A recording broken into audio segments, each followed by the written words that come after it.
What would I do if I had to restart with only 10,000 in my bank account to get started flipping houses? You might think, "Oh, Victor, it's so easy for you because you're already out there doing this. You're already doing 30 flips per year." But I had to start somewhere.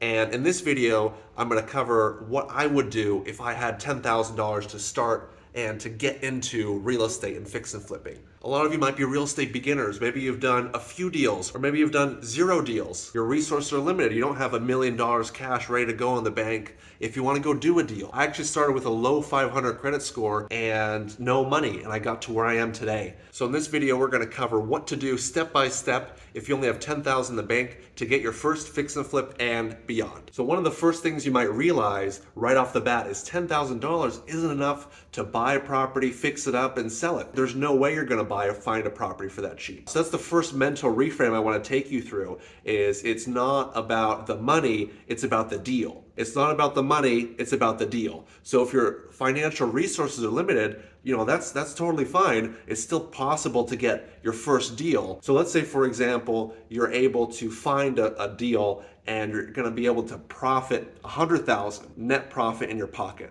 Now, do you think you're going to have a lot of trouble finding money for that or finding someone who wants to put together the financing for that? I don't think so. That's a lot of money. That's a lot of potential. And you might be thinking, okay, Victor, I've got a deal and I'm able to make 100,000. Now, how am I going to structure this? How am I going to put the funds together in order to close this deal? So I want to introduce a second concept to you, which is what's called money partner. Money partner.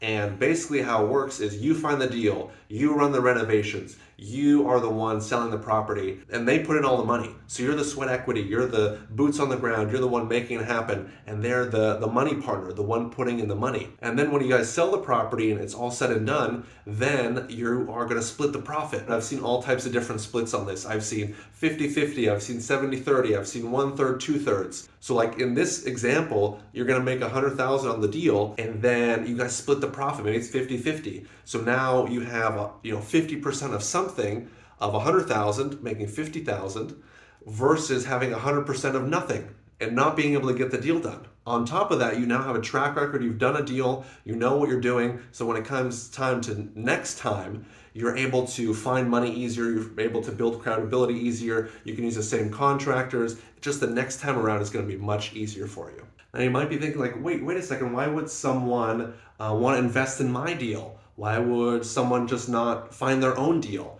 And when it comes to these money partners, part of the problem is maybe they're busy or maybe they don't know what you know. They can't find a deal. So that's where you come in and maybe their money is sitting in the bank and instead of just collecting minimal interest, they want to put it to work. They want to get a return on it. The stock market has been down 15-20% last year. Crypto was down 60-80% last year. So real estate seems pretty safe. So that's what you're bringing to the table. You're bringing them an opportunity where they can get a return on their money. And if you do a good job, then you can keep doing transactions with this money partner. So let's bring it back to this specific example we were talking about earlier.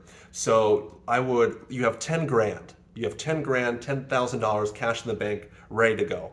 I would spend $2,000 finding the deal, and there's various paid methods to find deals and find great transactions where you can make these nice spreads. Then I would spend about $1,000 or whatever you agree with the seller to put down as an escrow deposit. So it can be $100, $1,000. I've seen all different transactions. For this example, let's say it's $1,000. So you already spent $2,000 to find the deal, $1,000 to get the deal. That's when you have it under contract, and that's when you want to bring in the money partner. And that's when you're going to close the deal. The money partner is going to fund it, fund the renovations. You still have $7,000 left over, so you can go out there and find other deals and find other transactions and keep this going. And then in the example and the numbers we were using, let's say you close out, you make 100,000 net profit. That's amazing, beautiful, great work. Then you're going to split that, let's say 50-50. So after all that, you would get reimbursed whatever money you put into it. Typically, you don't get reimbursed the cost of the finding of the deal. Maybe you've negotiated that with your money partner. Maybe you do get that back.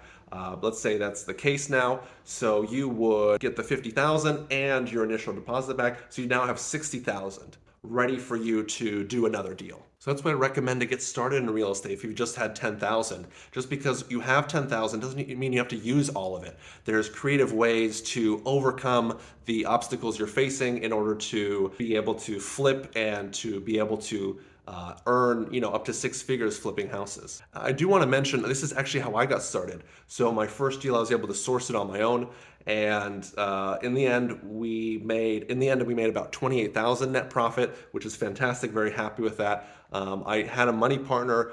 They put in all the money. I found the deal, helped run the renovations, helped sell the place, and then we split it.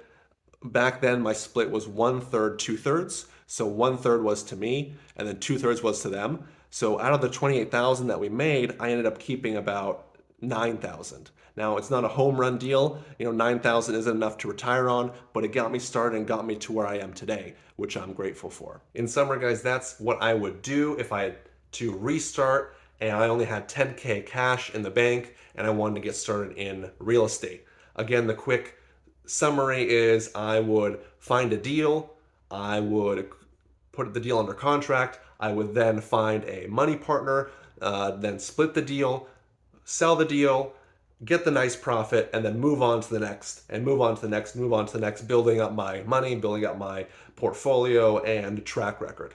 Thank you guys so much for tuning in. I know I left out a couple things like how do you find deals? How do you find a money partner? You'll have to like and subscribe for the next video. I'm going to be covering this in the coming week. I'm going to be covering this in the coming videos.